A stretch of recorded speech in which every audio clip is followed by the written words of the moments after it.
So I'm gonna start again. Hello, good evening, and welcome to everybody, wherever you are in the world.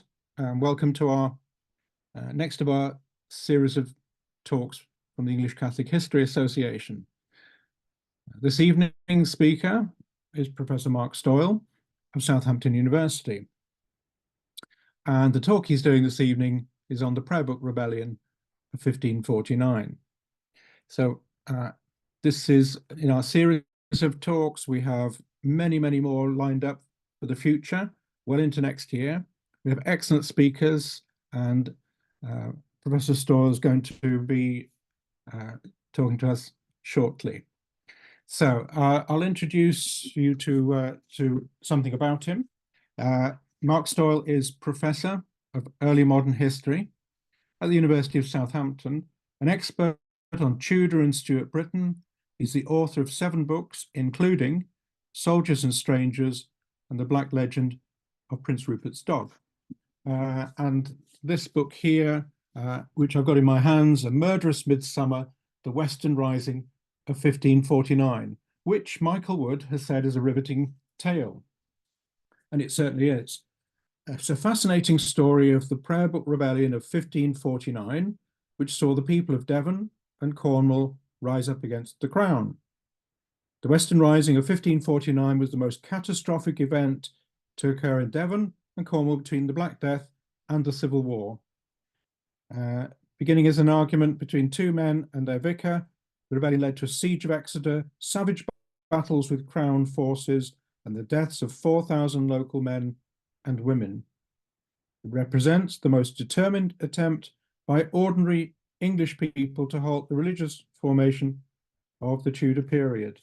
So that's just kind of by way of introduction. And if anybody's interested, I've written a little piece in Banbury Historical Society's journal on the Oxfordshire Rising of the same year as well.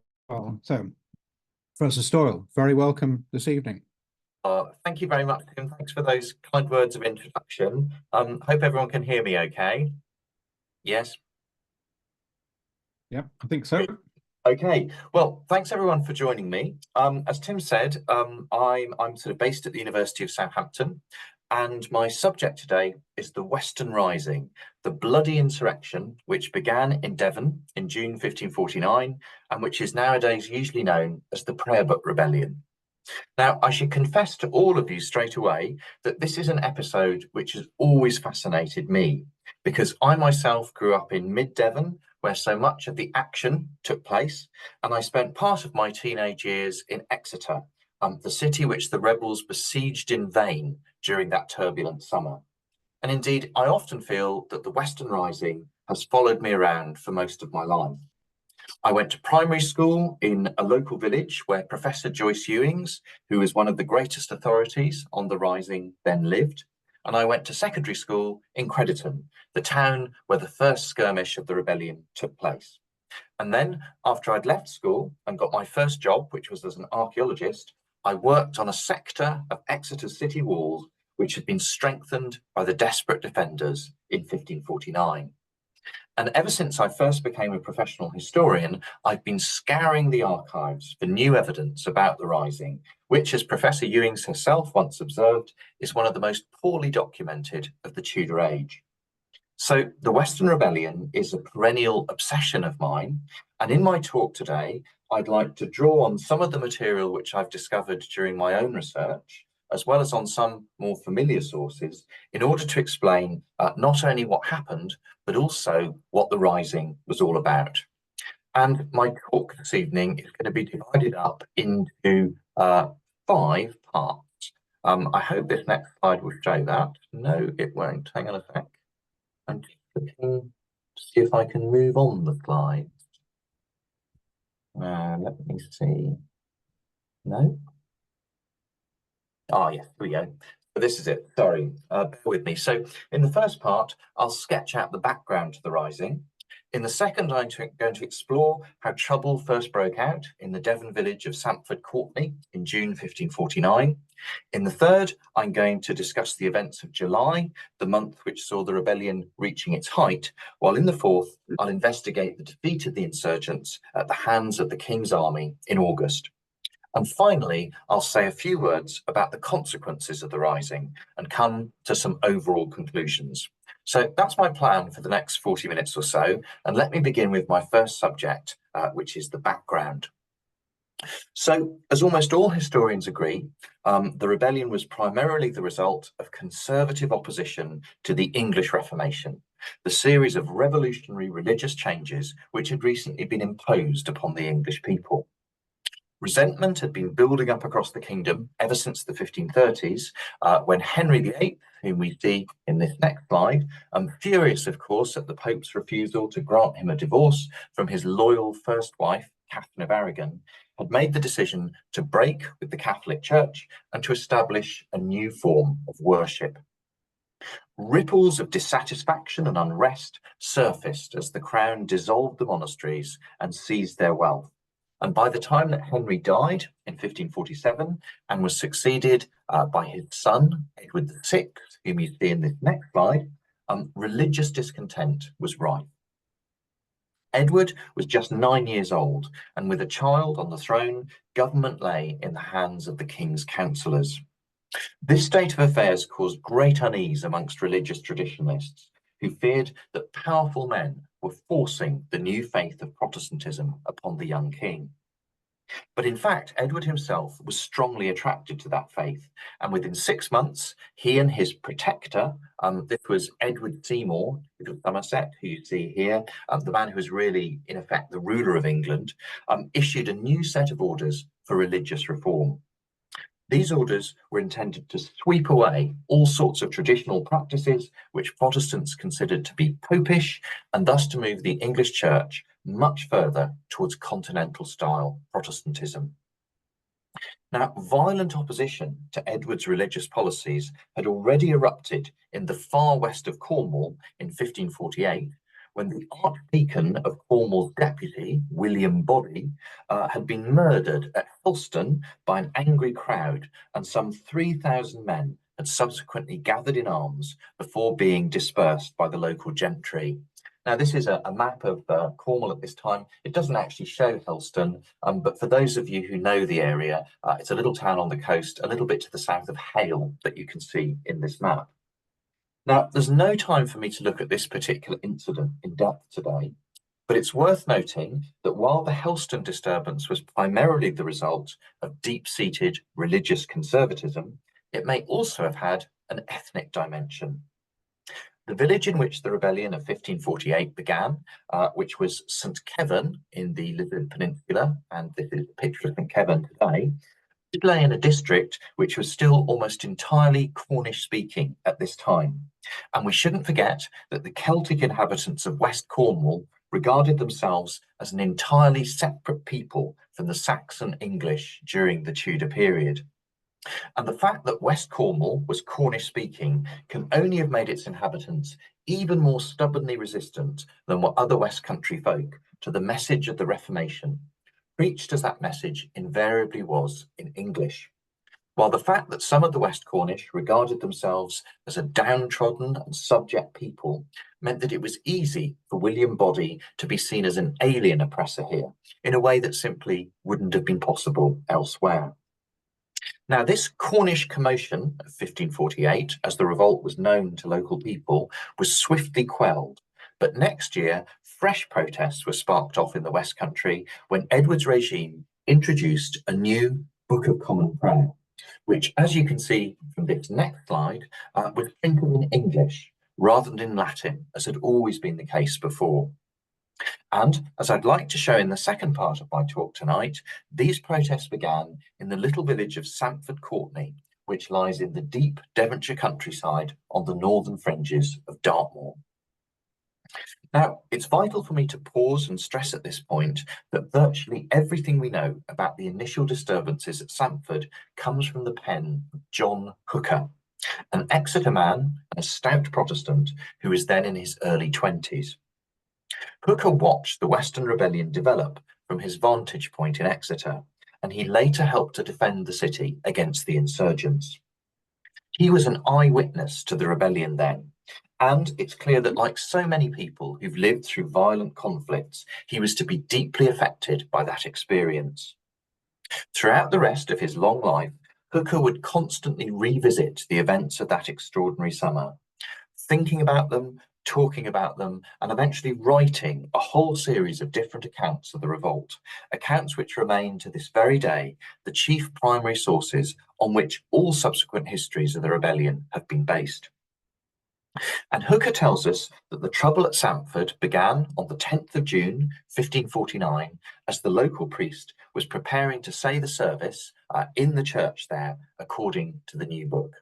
This is Sandford Courtney Church today, and it was just outside this church at this point that, according to Hooker, some of the parishioners, namely one William Underhill, a tailor, and others, went up to the priest and did demand what he meant to do and what service he would say. When the priest replied that he was preparing to say the new service, as he'd been ordered to do by the government, Underhill and his companions replied that he should not do so, saying further that they would keep the old religion as their forefathers before them had done, until eventually the priest yielded to their wills and said Mass as in times past accustomed. News of what had happened quickly spread, and it wasn't long before a group of local gentlemen, having been told of what had been done in the church at Sandford and how the common people were assembled there together, rode into the village with the intention of calming things down. The gentlemen now held a parley with the protesters in a field beside the churchyard, but when the demonstrators refused to go home, the gentlemen, in Hooker's contemptuous words, did in the end depart without anything done at all. In Hooker's view, the failure of the gentlemen to disperse the protesters by force was a fatal error, one which gave the protesters heart and allowed their demonstrations to spread. But there was one local gentleman, a man called William Hellions, who was not so faint-hearted. He heard that the protesters had gathered at the church house in Sandford, and he set off to remonstrate with them. Now, fortunately for us, the old church house still survives today. It's got a Victorian frontage, but it's a very old building. And as you can see from this picture, it's a two-storey building with a set of stone steps leading up from the village street to the main entrance, a stout wooden door which opens up into a long room on the upper floor. And it was into this room that Hellions now burst, scolding his neighbours and telling them to go home. Predictably enough, he did not meet with a friendly reception.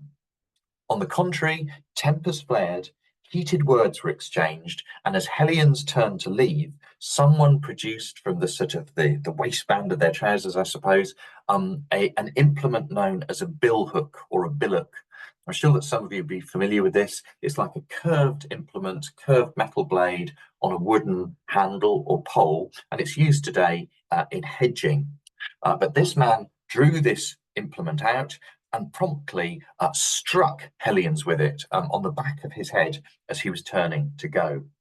Hellions promptly collapsed onto the threshold of the door and then tumbled down the stone stairs into the street below, where he was hacked to pieces by an angry mob. Now, his blood is usually held to be the very first that was shed during the rebellion, but as I'm going to show tonight, it was by no means to be the last. In the days which followed, more and more people from the surrounding countryside came in to join the protesters, and a letter sent from the King's councillors in London shows that they had been informed that there was a multitude assembled at Sandford Courtney and that the protesters had now fortified the village. More interestingly still, it shows that the protesters possessed a surprisingly sophisticated command structure.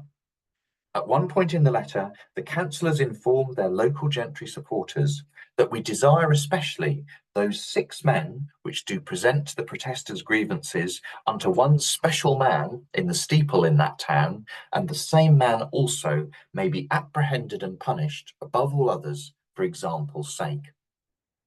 Now, the precise meaning of this sentence is perhaps a bit obscure today, but the overall sense is clear. a group of 6 men were by now presenting the grievances of the ordinary people to a single overall leader who had taken up his station in the church tower at Stamford Courtney, the church tower you see here in this image.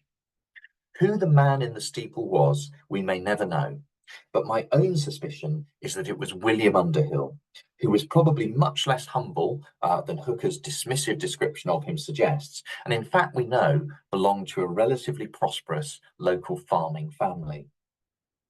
And at some point after the special man had established himself in the church tower, the protesters decided them to make their way to the market town of Crediton, which lies 10 miles closer to Exeter. We don't know their reasons for doing so, but it may well be that their numbers were by now so large that the little village of Stamford could no longer accommodate them. While it's also possible that they were planning to escalate their protest by occupying Exeter, which then as now was the seat of local government. This is certainly what the Crown's local gentry supporters feared, and on the 22nd of June, a band of loyalists led by Sir Peter and Sir Gawain Carew, who were both ardent Protestants, sallied out of Exeter and launched a violent attack on the demonstrators. According to Hooker, the Carews had originally intended to negotiate with the commoners, but finding them intransigent, they eventually resolved to storm the town instead, burning down some barns and possibly houses in the process. Now, Hooker states that the attackers suffered the loss of some and the hurt of many during this engagement. But John Fry, a Devon gentleman who took part in the skirmish, paints a very different picture. In a letter written to a friend in August, Fry observed that our first fight with the protesters was at Crediton, where were slain of the rebels about 10 men, and of our men, none at all. And Fry's words raise the possibility that the Loyalists may have won a much more easy victory at Crediton than Hooker's narrative suggests. And this in turn raises the possibility that the Carews may have waded into an unnecessary fight and thus provoked the escalation of the disorder. Certainly, the Carews' victory proved a hollow one, for as they rode back to Exeter that night, panic was spreading across the entire county. In the wake of the burning of the barns, wild rumours began to circulate that the gentry were planning to burn the common people out of their homes, and many more flocked in to join the protesters.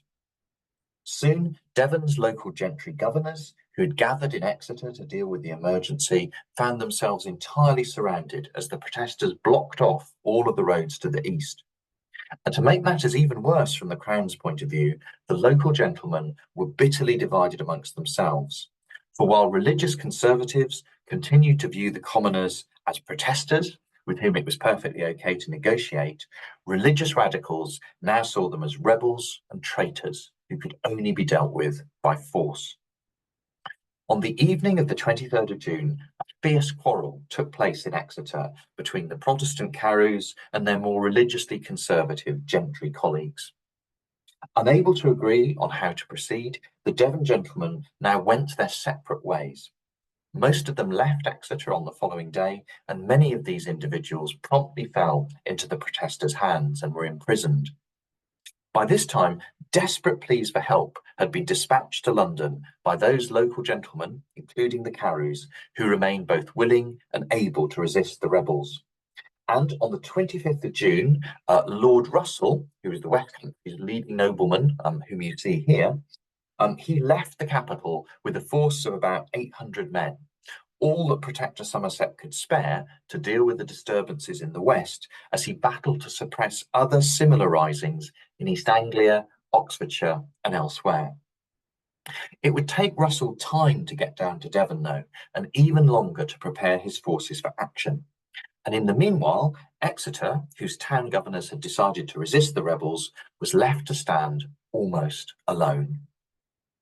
And as I'd like to show in the third part of my talk today, July 1549 saw the rebellion reaching its height. On the 2nd of July, the rebels advanced to the outskirts of Exeter and laid siege to the city. And this is a beautiful Tudor map of Exeter. And if you look at, I think it's the left-hand side as you'll be looking at it, you can see just on the corner of the picture, there's a little church. You might be able to make out the words St. David on the far left-hand side. and it was here that the rebels established their camp at St David's Down, just to the north of Exeter, where St David's Church stands today. And the discovery made by Professor Eamon Duffy that the inhabitants of Morbath, on the fringes of Exmoor, sent 5 young men to join the rebels soon after that camp had been established, and that the vicar of Morbath made a formal record of the money and equipment which the parishioners had given to these young men at their going forth to St David's Downs camp, is without doubt one of the most revealing new pieces of evidence to have emerged about the rebellion in recent years. As Duffy notes, the fact that these items of expenditure were calmly noted down in the parish accounts underscores the fact that the Morbath men, like their fellow protesters all over Devon, are most unlikely to have considered themselves to be rebels at all, but would probably have regarded themselves as loyal subjects and good Christian men who were defending the true Catholic faith against the newfangled machinations of the king's evil counsellors. And having established themselves at St David's Down, the rebels infiltrated the suburbs of Exeter, which, as you can see, were very extensive at this time, all of the houses just outside the city walls. And from here, they began to fire upon the defenders out of every door and window. Over the following weeks, both sides strained every nerve to break their opponent's will. And amongst the most zealous of the city's defenders was a certain Bernard Duffield, who was an ardent Protestant. Duffield led a series of successful attacks against the rebels in the suburbs, but he was eventually restrained and imprisoned by the mayor, who felt that Duffield was exposing the city's bravest soldiers to excessive risk. And upon hearing of this, we're told by Hooker, Duffield's daughter, a young woman in her late teens called Frances, barged her way into the mayor's presence, where she waxed so warm that she not only used very unseemly speeches unto the mayor, but also, contrary to the modesty and shamefacedness which is required in a woman, and especially a young and unmarried one, ran most violently at the mayor and struck him in the face, clawing at his skin with her fingernails.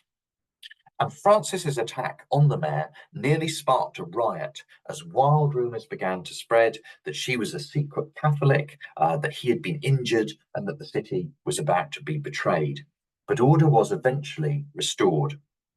And it's worth me noting here that this is one of the very few fragments of evidence we have about the part that was played by women in the Western Rising. But it's hard to doubt that local women on either side of the religious divide were just as involved and committed as their fathers, brothers, and husbands were. And we know for certain, indeed, as you may well have heard in James Clark's recent talk, that a group of Exeter women had actually tried to prevent the dissolution of one of the city's monasteries in 1536, one of the only group of people in England who were brave enough to try and stand up to Henry VIII. And we know too that there were many women in the rebel host which besieged Exeter in 1549 who had clearly come to assist their menfolk by performing all sorts of duties in the camp, and most importantly of all, by foraging for food and other supplies, which was vital in terms of keeping the rebel army going. And meanwhile, the flame of rebellion had spread to the neighbouring county of Cornwall, where the common people captured the great fortress of St Michael's Mount. Within days, Humphrey Arundel, the gentleman who now emerged as the leader of the Cornish rebels, found himself at the head of an army of 6,000 men. And having seized control of the whole of their own county, the Cornish men now moved swiftly to the aid of their fellow protesters in Devon. And in early July, they surged across the River Tamar and captured the town of Plymouth, though the castle there did continue to resist them. Leaving some forces behind them to contain the loyalists in the castle, the Cornish men next advanced to join the Devon rebels before Exeter. And as they did so, the king's councillors in London were considering a formal list of demands which the Cornish insurgents had sent up to them. Now, sadly, the original document is now lost, but the councillors' written response to it suggests that it had included the demand that the Cornish people should be provided with a prayer book in their own tongue. Now, several historians have observed the absence of this request for a Cornish liturgy from a second set of demands, which was drawn up by the rebels around Exeter on the 27th of July, suggests that the insurgents had eventually decided for going back to the old Latin instead. Yet the ghost of the original, much more radical demand of the Cornish protesters can still be plainly seen in this later document, which includes this giant statement: "We will not receive the new service because it is but like a Christmas game, but we will have our old service of matins, mass, and evensong in Latin, as it was before. And so we, the Cornish men, whereof certain of us understand no English, utterly refuse this new English." These words make it very clear, I think, that Cornish cultural defensiveness had helped to fuel the rising, and that there were many Cornish speakers in the rebel host. Now, this set of demands, which was drawn up by the joint force of Devon and Cornish rebels on the 27th of July, has an interesting list of signatories, and you can see that list here. The writing's not that easy to read, but you may be able to pick out that the first name to appear on the list is that of Humphrey Arundel, who had clearly assumed overall command of the rebel host once the Cornishmen had joined the Devonians before Exeter. The second name on the list is that of John Berry, Devon gentleman, while the third is that of Thomas Underhill. These three men and two others were described a little bit further down the list as the chief captains of the rebels. And the fact that Underhill's first name is given here as Thomas rather than as William suggests that Hooker may have got the rebel leader's Christian name wrong. Whether or not this was so, Underhill's importance in the rebel host is made clear, not only by the prominent place which is given him in this list of signatories, but also by the fact that a loyalist noted at about the same time that while the rebel forces before Exeter were divided into a number of different groups, a great part of them continueth with their first captain called Underhill, a tailor of Sandford Courtenay.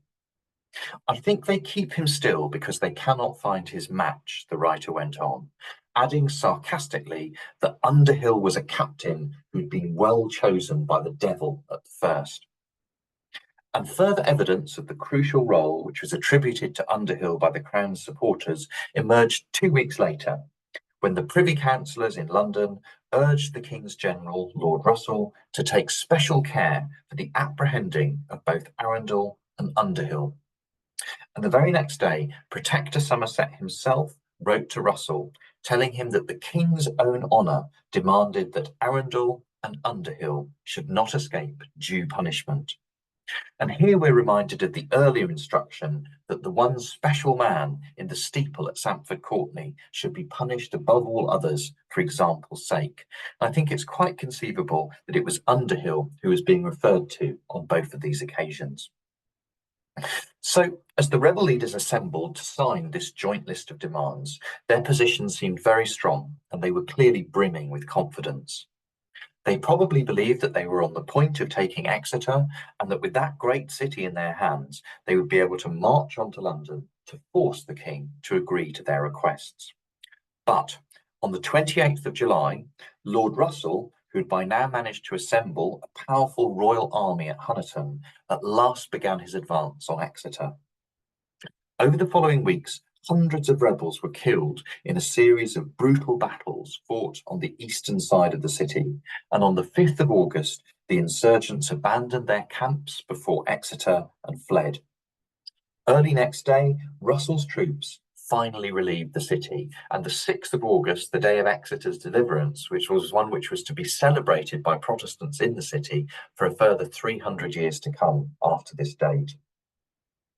With the royal forces firmly back in control of the countryside around Exeter, the local people had no choice but to submit. Writing to a friend at this time, the loyalist gentleman, John Fry, reported that above 10,000 people have begged for their pardons to my Lord Russell, and he went on to add that there have been executed of the rebels already 16. And amongst these unfortunate figures was Robert Welsh, the vicar of St Thomas, the little church of St Thomas near Exeter. This church still survives today in the suburbs of the city. And Welsh had served as a rebel captain, and he was therefore hanged in chains from a gallows which had been erected on his own church tower, and several other local clergymen are known to have suffered the same fate at the same time. As they set about the cheerful task of stringing up the local rebel leaders, the king's commanders in Exeter probably thought that their enemies were finished. Yet, if so, they were wrong, for the insurgents, showing huge courage, had regrouped again further to the west. In a letter written from Exeter on the 14th of August, Sir Gawain Carew informed a friend that while the most part of this shire is come in and receives their pardons, the inhabitants of the northern parts of Devon remain defiant.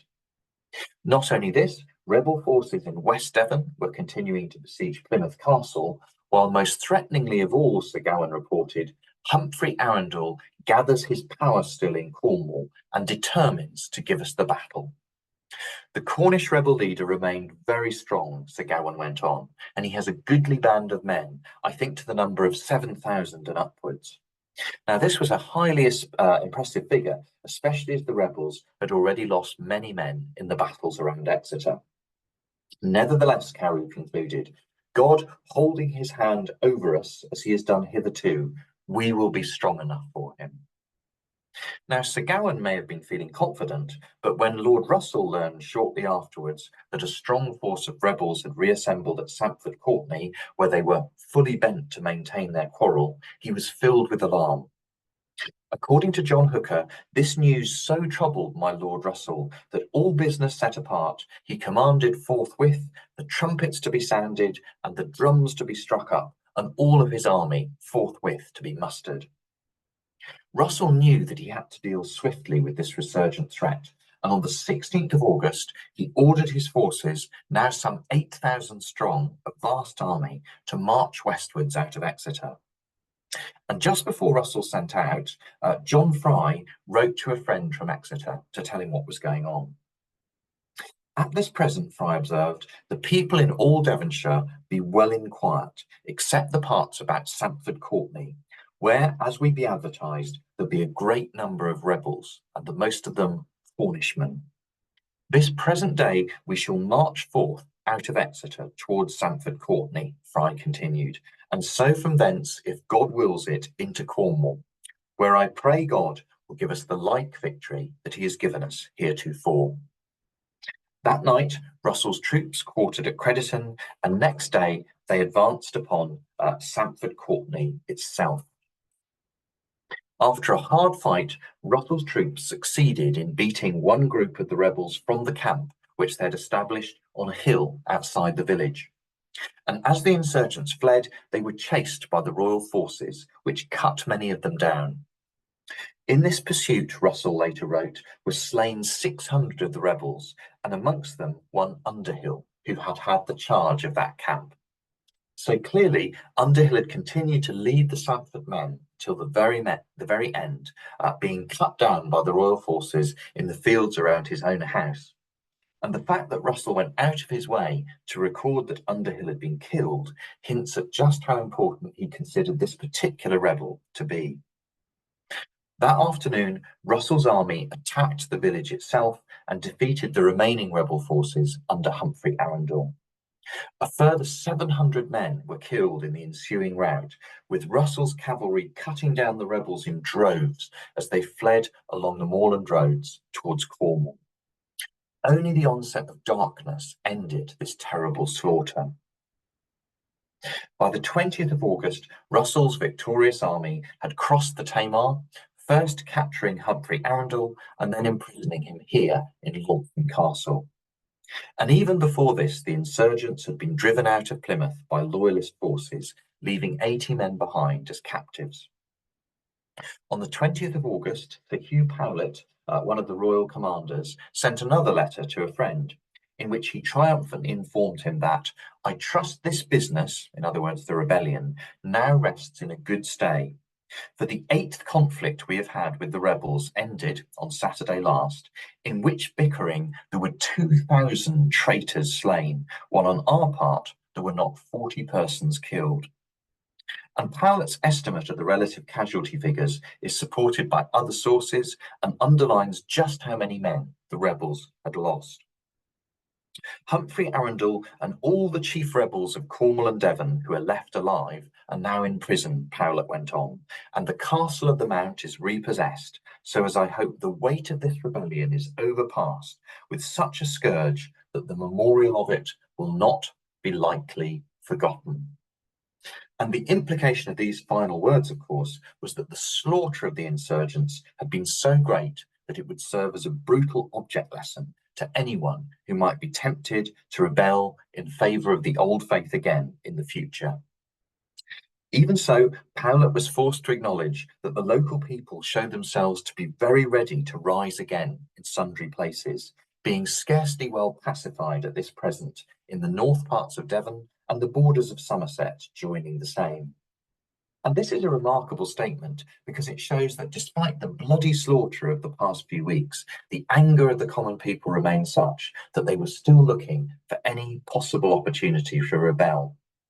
And Powlett was quite right to see North Devon and West Somerset as a continuing focus of resistance, because on the 24th of August, it was reported that a fresh band of rebels had risen up there and were making their way into Somersetshire.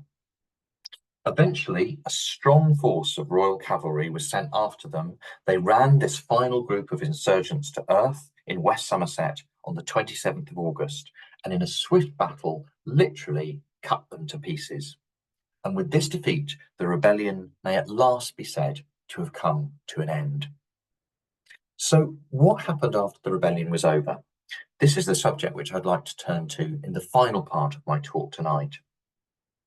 Throughout Devon and Cornwall, loyalist gentlemen and soldiers, many of them mercenaries from the continent, now fanned out across the countryside like vengeful wolves, imprisoning, beating, and all too often simply executing those who had taken part in the insurrection.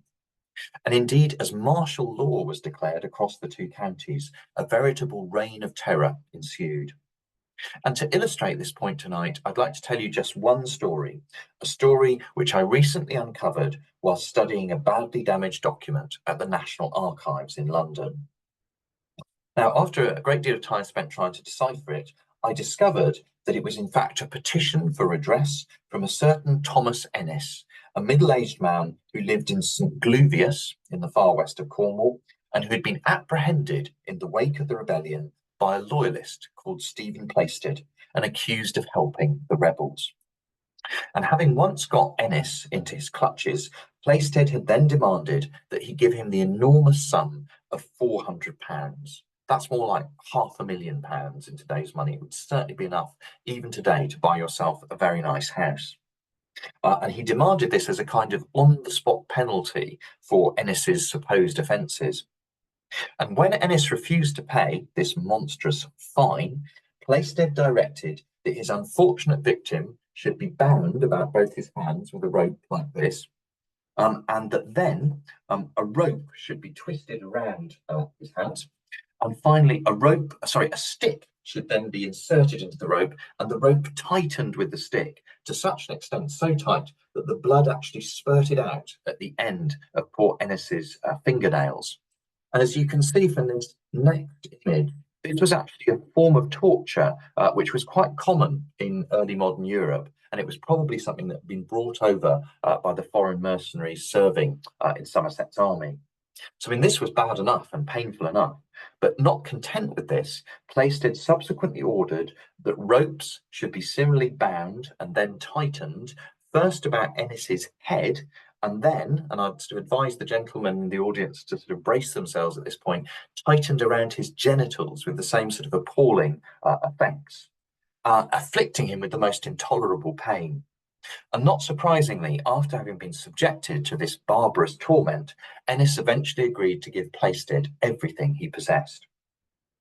So bad did the situation in the West Country eventually become that news of it reached the capital, and in September, the King's councillors wrote to Russell from there, ordering him to present his men from going to the spoil. Now, presumably Russell did what he could to see these orders obeyed, but if so, his instructions had little effect.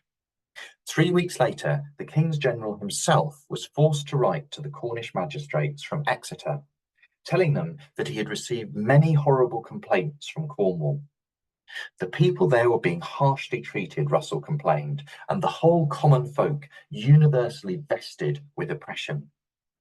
Anxious that this brutality might stir the Cornish into a new rebellion, Russell ordered that the due process of law should be restored at once. But by this time, it was almost certainly too late for the hundreds of ordinary people who had been plundered, pillaged, and abused.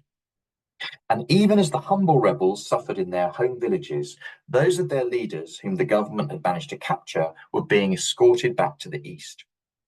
On the 8th of September, Humphrey Arundel and others were dragged into the capital and lodged in the Tower of London. Here they were tortured, interrogated, and in late November they were put on trial at Westminster Hall. Needless to say, this was a show trial rather than anything else, and no one can have been in the least bit surprised when sentence of death was passed on all four of the surviving rebel leaders. They were promptly condemned to be taken to the public gallows at Tyburn, and on that gallows, the sentence read, on that gallows suspended, and while yet alive, be cast down upon the ground, and the entrails of each of them to be taken out and burnt before their eyes while they are still living, and their bodies to be divided into 4 parts. On the 27th of January, 1550, Humphrey Arundel and 3 of the other rebel leaders were accordingly hanged, drawn, and quartered at Tyburn. It was a bloody end to a bloody episode, a rising which had probably seen more people killed and wounded than had any other rebellion of the Tudor period. And not surprisingly, the commotion time of 1549, as the rebellion was popularly known, remained burnt into the memories of West Country folk ever afterwards. They had lived through a nightmare. It was one which would haunt their dreams for centuries to come. So why should we care about the Western Rising today? This is what I want to touch on in the last few minutes of my talk. It was an episode which lasted only 4 months from start to finish after all, and one which saw those who had sought to oppose the Edwardian Reformation being utterly smashed by the royal forces. The Protestant polemicist Nicholas Udall jeeringly dismissed the insurrection as a midsummer's game in a loyalist pamphlet, which he wrote in London at the height of the disturbances, and many other writers have been similarly scathing, both about the protesters and about their aims ever since. In John Hooker's view, for example, the country folk who had set off from Stamford Courtenay in June 1549 had not only been posturing actors, taking part in what he termed a self-penned interlude or play, but had also been quite literally lunatics. For Hooker observed that the sun being in Cancer and the midsummer moon at its full, their minds were full of folly. For the modern historian A.L. Rouse, meanwhile, writing nearly 500 years later, the insurgents had been poor fools whose programme had been a pathetic manifesto of Catholic reaction, and whose blood had been spilt, Rouse wrote, in a vain attempt to turn back the tide of the history and to fight against the future. Yet, as this audience, I suspect, will be particularly aware, these were the opinions of writers who believed that it was England's manifest destiny to become a Protestant country, that England is bound to be C of E, as the authors of 1066 and all that once so memorably put it. And as our former conviction that Englishness and Protestantism are inextricably bound together has gradually begun to fade during the decades since 1945, so it's become increasingly easy for each of us to glimpse the possibility of roads not travelled and to see that the success of the English Reformation was by no means preordained. Once we've abandoned the assumption that those who sought to resist the top-down implementation of Protestantism in England were poor fools, vainly attempting to cling on to an outmoded set of spiritual and cultural values, once we've abandoned the enormous condescension of posterity, in other words, then it becomes so much easier for us to sympathise with their plight. We shouldn't forget that England underwent nothing less than a cultural revolution during the mid-1540s.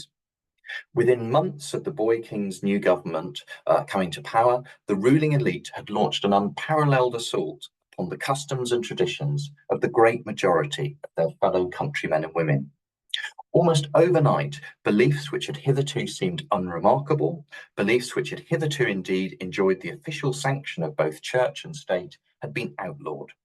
Almost overnight, a flood of scurrilous material had appeared in the public sphere, which had both mocked those who showed themselves reluctant to embrace the new fashions and had hinted at the dark fate which awaited them if they persisted in their obstinacy. And almost overnight, people across the entire kingdom had begun to feel that they were living in a new England, an England which was no longer merry, an England in which to voice what had been until very recently the most innocuous of opinions on a wide range of subjects was now to run the risk of being denounced to the authorities by one's neighbours. One does not have to be a Catholic oneself, I think, to sympathise with the hundreds of thousands of people who now found themselves in this desperately uncomfortable situation. Most of them did what most of us would probably have done in the same circumstances. They kept their heads down, they kept their innermost thoughts to themselves, and they hoped against hope that the storm would eventually pass. The inhabitants of Stamford Courtney, by contrast, and the thousands of West Country folk who followed their lead, refused to be cowed. Instead, they stood up for what they believed in, and they fought for it with quite remarkable courage. And whether you yourselves are Catholics, Protestants, people of other faiths, or people of no faith at all, I hope that you will all agree with me when I say that for the sheer tenacity with which they raged against the dying of their own particular light, the Western rebels surely merit an honourable place in the pantheon of Tudor history. Thank you very much.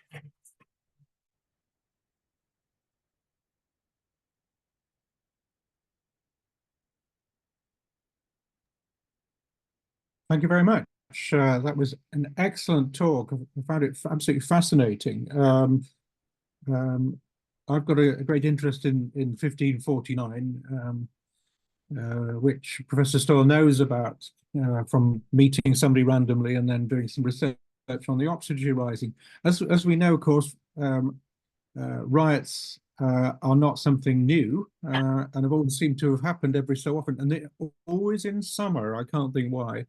You know, if you think back to some of the rebellions and riots have been in the past, you know, we've had the Peasants' Revolt, the Pilgrimage of Grace, the Northern Rising, and so on. And of course, the West Country Rising of 1549. And at the same time, there was a rising in East Anglia as well, Professor Stoyle, which was Kett's Rebellion as well, which was not necessarily connected, but was the same summer, wasn't it? Yes. I mean, it's a very interesting point about the whole thing about Kett's Rebellion. You know, the Western Rising is so clearly a religious rising. That's at the absolute heart of it. Kett's Rebellion is very different. It's mainly about economic issues. They don't really say that much about religion. People often ask me, you know, why that was the case. I think there's a fairly simple answer, perhaps, that in the west of England at this time, West Country, Cornwall, Wales, Devon, those are probably the most religiously traditional areas of the country, the north of England as well, of course. Whereas in East Anglia, Protestantism is beginning to come in. There are actually quite a few Protestants in pockets, certainly in East Anglia by this time. So it would have been much harder to have got sort of a unified religious response there. So there are hints, and a number of writers like McCulloch and Duffy have hinted at this, that, you know, some of the leaders there were almost trying to play down religion, and particularly not make too much of conservative forms of religion, in order to almost make the government think, well, these people are just asking for relatively small economic changes, which we might be able to grant. You know, that's things we can budge on a little bit. But of course, there was no way the government was ever going to give in to the Western rebels. It was an absolute battle of extremes. Either the government won and put them down bloodily, as they did, or the Western rebels won, and that would have been the end of Protector Somerset and probably of Edward as well, I suspect. So there seems to be a connection between the West Country Rising and what happened in the Midlands. Something of that seemed to spread. And from my research, agriculture, enclosure of land seemed to have been one of the factors, certainly in Oxfordshire, because their first action in Oxfordshire was near Tame, where they were said to have thrown down some sort of fencing or something around the park and disparked and basically killed the deer and so on. The deer park belonged to Lord Williams. But they also actually, interestingly, in my research, I found out that they didn't have much time for the Farmer family as well as Somerton, who I've written and published on before, and they were Catholics.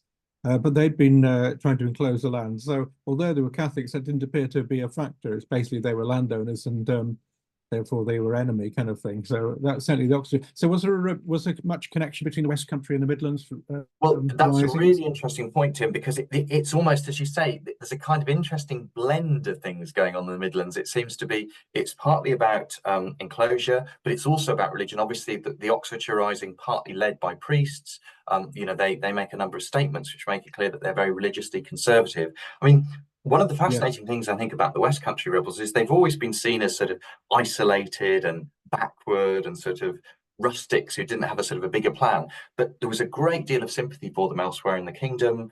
Russell just couldn't raise troops in Somerset and Dorset to put them down. He was eventually, the only reason he was able to take them on was because he could deploy mercenary soldiers against them from the continent. That's really why he was able to defeat them so easily. And I think it would have been so easy for this rebellion to spread. There's a plan in Salisbury by local people to rise up, to fall on Russell's back and join the Western rebels. I think there's no doubt the Oxfordshire rebels would have joined them if they hadn't been put down first.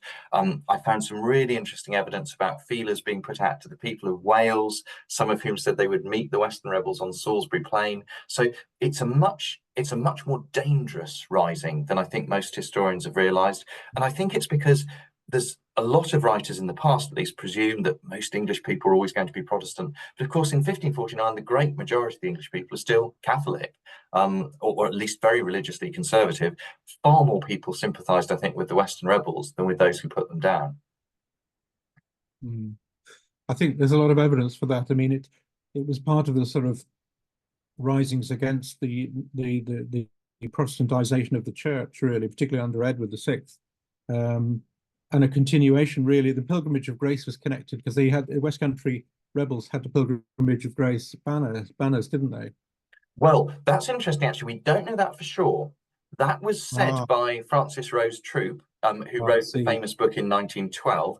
I haven't found any contemporary evidence for that, but what we do know for sure is that the rebels were well aware of what happened in 1536. I mean, for anyone who's not familiar with the pilgrimage, in 1536 there was an enormous rebellion against Henry VIII in the north, or enormous protest, which was very much, as Tim has said, against the Protestantization of the church.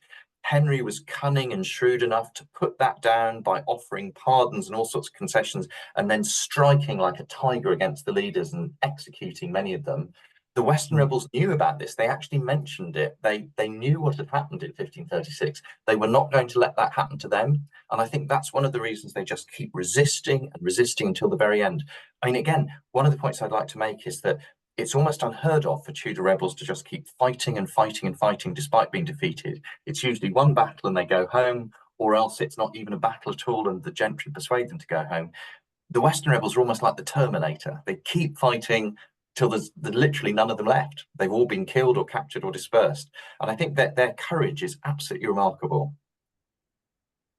Perhaps that's a stubborn Cornish trait or something, or a West Country sort of attitude of resisting authority. I don't know really, but certainly they were very angry. I mean, of course, the Cornishmen have often resisted things that happened from London as well, haven't they?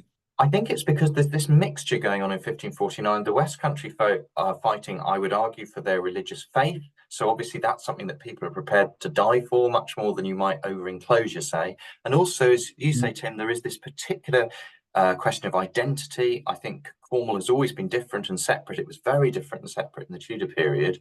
And the Cornish tend to see the Reformation as an attempt to impose Englishness on them. And that's another reason that they cling so firmly, I think, to the Catholic faith for as long as they can.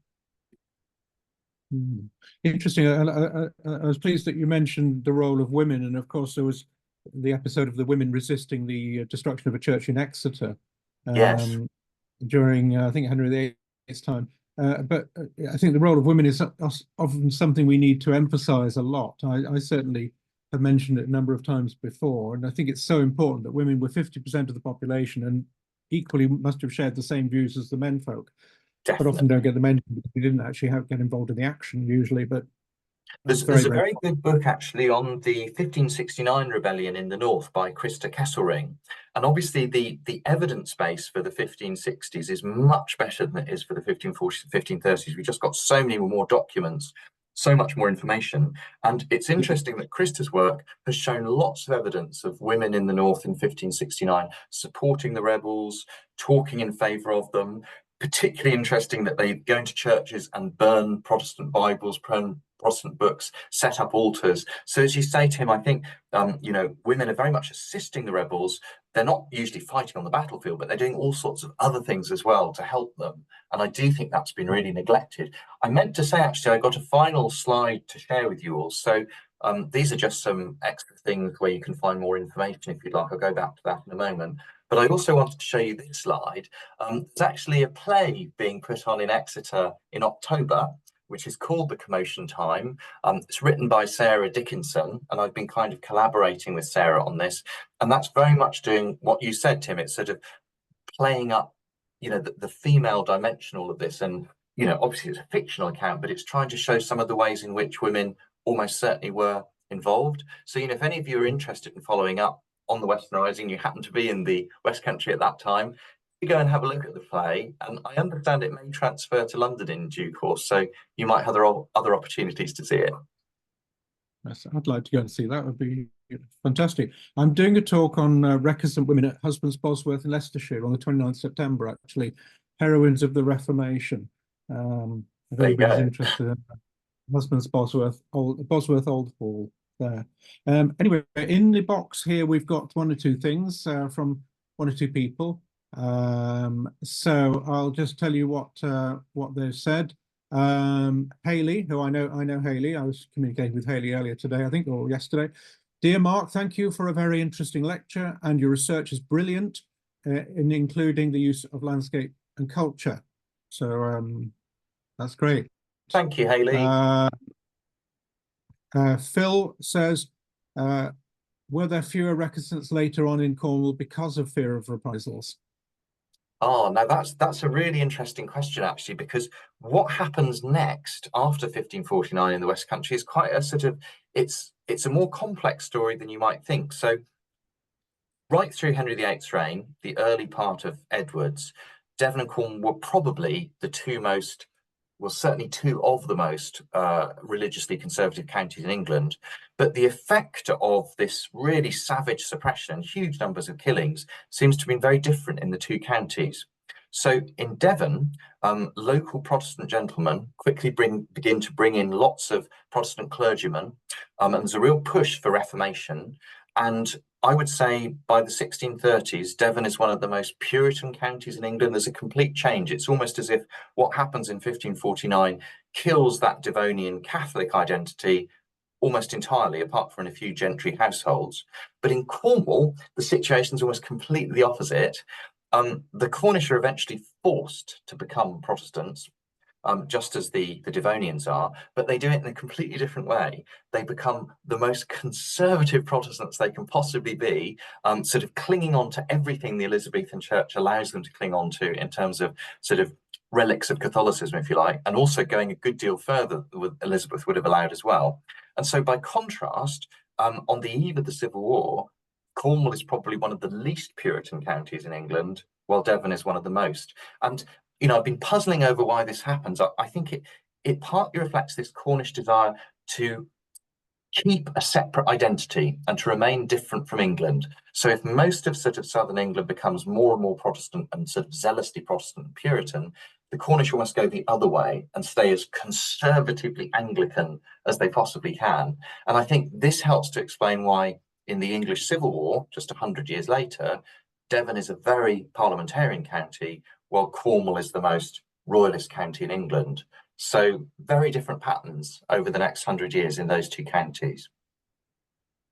I note, I haven't visited lots of Cornish churches, but some Cornish churches I've visited seem to be very, what one might call high church or Anglo-Catholic. Certainly at Tintagel, I was at Tintagel a couple of weeks ago, and that's very much the theme there. And many other Cornish churches I've visited often as well have sort of clung on to an older sort of faith, it seems, and almost a connection way back to sort of insular British Celtic times almost. Exactly. As well. And that's exactly the way they kind of spin it. I mean, and it's the same in Wales, that again, Wales at the time when Edward comes to the throne, Wales is essentially still a Catholic country. You might have expected there would be enormous trouble and strife when they try and impose Protestantism on Wales. But the way they do it is to sort of spin Protestantism to the Welsh in a different way. They give them a Welsh Bible, they give them a Welsh Prayerbook. They claim that the Protestant faith is not a new faith that's been imposed on the English, it's rather a recreation of that old Celtic faith that the Cornish and the Welsh had sort of preserved throughout the centuries. So there's a very clever job being done there by Elizabeth to kind of sell Protestantism to the Welsh. And it works really well because there are no great rebellions in Wales during the Tudor period. And just like Cornwall, Wales becomes Protestant, but extremely conservative kind of Protestant. And again, Wales, like Cornwall, is an absolute bulwark of royalism during the Civil War. So they're both areas where Puritanism just doesn't get a foothold before the interregnum. As opposed to something like Banbury, which is near where I live, and which was very Puritan, and Famously so. even the Banbury crosses, there was more than one actually, got smashed by the Puritans because they said it was popish, and even in the 18th century. There aren't any Puritans left in Banbury, though. I haven't located any. But I think they all went off to America. Anyway, question from Haley. Sussex was very Catholic. A county I know a little bit. Some of my ancestors came from Sussex, actually. And the eastern part of Hampshire, both part of the cultural province of the Weald and Downland. I think Haley has an interest in Catholic recency in Hampshire and Sussex, I believe. So I don't know whether you know much about that sort of thing. Well, I mean, again, I think these sort of, I've obviously been concentrating on these cultural patterns in the two western counties. But as Haley says, and as you've said as well, Tim, you can see these patterns sort of playing out all over the whole kingdom. I mean, essentially, I think what happens is that some areas Protestantize very quickly. I mean, Essex would be a great example. The most Puritan county in England becomes zealously Protestant really early on. Others do it very late, like Cornwall and the Welsh counties. And then in other places, like in Dorset, say, you've got a much more mixed pattern. There are some stoutly Puritan towns, like Dorchester is a great example. But then you can see also really conservative Anglican towns like Blandford Forum. And during the Civil War of the 1640s, these neighbouring communities are at daggers drawn because they've essentially developed in very different ways in religious and cultural terms. I think this is the problem with Elizabeth's religious settlement. In some ways, it's great because it prevents there being a civil war in the 16th century. It gives everyone a certain degree of latitude, and you could admire it for that in lots of ways. But it does mean that gradually England is beginning to pull apart into rapidly Protestantizing areas and areas that are just doggedly staying true to their old customs and faith. And so in that way, you could say that Elizabeth is really sort of storing up trouble for her Stuart successors. And I think you can see that the Civil War of the 1640s has really very long roots which stretch back to the Reformation in this way. These sort of divisions seem to have been healed perhaps by Elizabeth, but really they haven't, and they're kind of festering and growing under the surface. Yeah, they certainly did fester considerably under the reign of Elizabeth I. And interestingly, you said about it was different in different places. I mean, we mentioned Sussex, of course. Lewis became a hotbed of Protestantism, especially after the reign of Mary, basically because of the balance of people at Lewis. And of course, they still have the bonfires every year. They no longer have the no popery banners anymore, as of about 2007, I think, because they were pretty much told get rid of them. But there's still, I mean, I went to Lewis, I was asked to go to Lewis as a speaker last year, the day before the bonfires, in a talk called No Popery, KNOW, and talked about recusant women and their role and so on. But there's still sort of strong feelings there, actually, for pro and for and against. It was interesting, Tim. I had a student who comes from Lewis, and she told me that her dad was one of the people who go at the front of the procession with one of the big banners. But she also said they're a Catholic family, so he's a Catholic man taking part in these. It's very interesting. I published an article on Guy Fawkes and the Lewis bonfires a couple of years ago, and but the people at the society assure people that they're no longer anti-Catholic. Although in the article I wrote, one of them was supposed to have said we're not anti-Catholic, we're just pro-Protestant. And as I Yeah. pointed out, most people in Sussex today wouldn't have a faintest idea what a Protestant even was, let alone for and against. So it's all rather meaningless I mean, at this stage in history. I mentioned earlier the celebrations in Exeter. So, Exeter is unusual in the West Country in the 1540s. There's a small Protestant group there, so that's one of the reasons that they hold out against the rebels. And then later, Protestantism sort of takes off quite quickly in Exeter, as in many other places in Devon, and they really begin to celebrate this day when the siege was lifted, the 6th of August. It's originally called Jesus Day. It's just to celebrate the day itself. But over time, it becomes known as Jesuits' Day, and the sort of the rabble in Exeter rush about burning images of Jesuit priests and so forth. So it becomes a very anti-Catholic celebration over time. Yes. I think there are a few Catholics who'd like to do that with one or two Jesuits today, actually, but we won't mention that. Yeah, no, Oxfordshire, it was an interesting patchwork because North Oxfordshire, where I live, quite a lot of the population remained Catholic and stayed so. Even in the 18th century or even early 19th century, half of them in some of the villages were still Catholic, with Catholic chapels around and so on. So Elizabeth didn't manage to stamp it out at all, but they weren't even persecuted. I found no evidence of persecution. If the landowners and the people kept their heads down and kept their mouths shut, they were generally left alone. So the idea that they were all persecuted everywhere is just nonsense. They weren't at all. Certainly not in this area anyway. Any more questions anybody's got anyway? Oh, hang on, we've got a question here from Laura. I'm wondering for how long the Cornish language reinforces not just political resistance, but religious conservatism. Were there pockets of Catholicism in Cornwall or just the Anglican faith?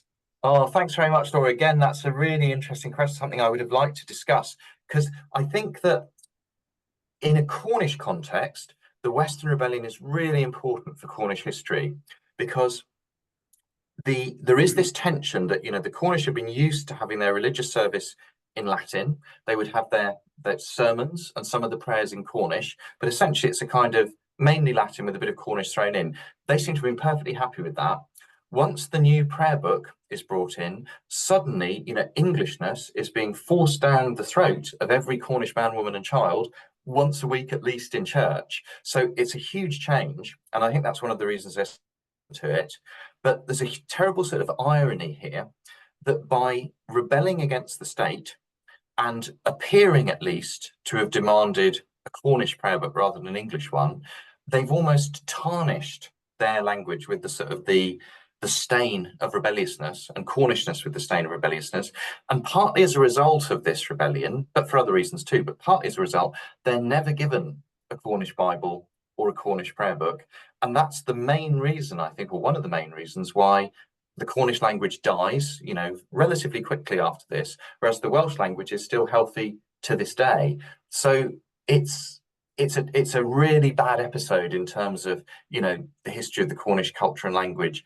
I think it kind of, as I say, it makes the central government regard the Cornish with suspicion and refuse to sort of grant them anything that they might sort of ask for in terms of special treatment. They're just sort of forced to have all of these things in English. And whereas at the beginning of the Tudor period, Cornwall's divided roughly half and half into Cornish and English-speaking areas. By the beginning of the Civil War, it's only the far west of Cornwall that's Cornish-speaking. So it's quite a rapid change. And the defeat of the Cornish in the Civil War is almost like the last stand for traditional Cornishness. And again, after the Civil War, the sort of English intrusion into Cornwall becomes harder still, and religious changes become even more radical. And by 1720 or so, the language has almost disappeared. So this is a crucial milestone, really, in the history of the decline of Cornish. And I think that's one of the reasons that, Cornish people are so interested in the Rising today. Does that answer your question, or have I covered all of the bits of that? I'll see if there's any response there. No reply as yet, so I would assume so. Interestingly, for those who are interested, all the new MPs in Cornwall at the last general election, the current general election we just had, swore their oath in the House of Commons in Cornish. although I'm Yeah, not I mean, sure whether that was so interesting, Tim, because I must admit, I've been interested in Cornish history for a very long time. And I mean, you can see I've been doing this for a long time. When I yes. started working in the 1990s on these sorts of things, so many English historians said to me, "You're mad to work on Cornishness. It's a tiny subject. No one's interested in it. It doesn't matter. It's just something to disregard. It's almost a bit of a joke." Whereas now, as you say, everyone regards it in with so much more seriousness and so much more earnestness. So there's been a huge turnaround in our attitudes towards Cornishness in the last 30 years, I would say.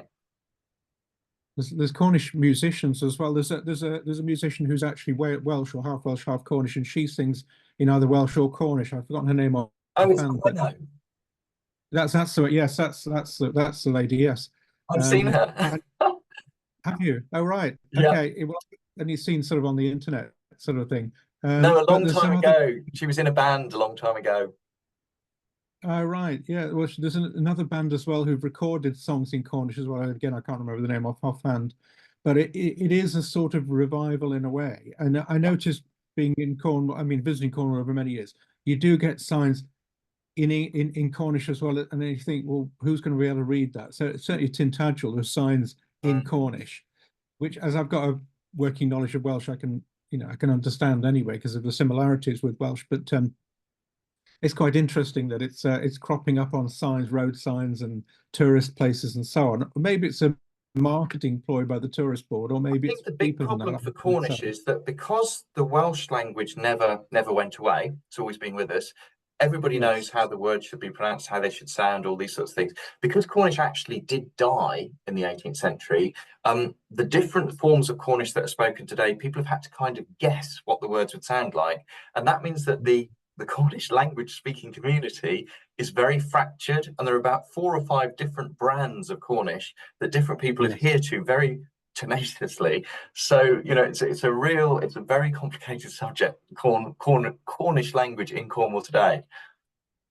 Yes, well, it must have been based on dialects, and each dialect would have been different in its heyday, just like Welsh, because I've got relatives in North Wales, and one of them went to South Wales, and he said, "I speak Welsh, but I couldn't understand what they were talking about." Yeah, yeah, So, exactly. yeah, interesting, right? Anyway, Laura says, "Thank you. Being from the US, I'm here to learn," which is well, I suppose we all are, aren't we? Really. I think that's all the questions that's there, really.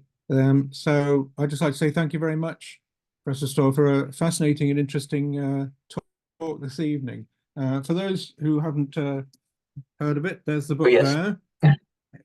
Professor Mark Stoyle, you can see it there, available on all websites, good bookshops, etc., etc., etc. Published by Yale University Press, I believe. So, and I certainly quoted from it in the article I wrote. It was very, very useful there, actually. oh, that's good to hear. I mean, I'd just like to finish by saying, well, thank you, Tim, for introducing me, and thank you, everyone, for having me. It's been a real pleasure to be able to talk to you all tonight.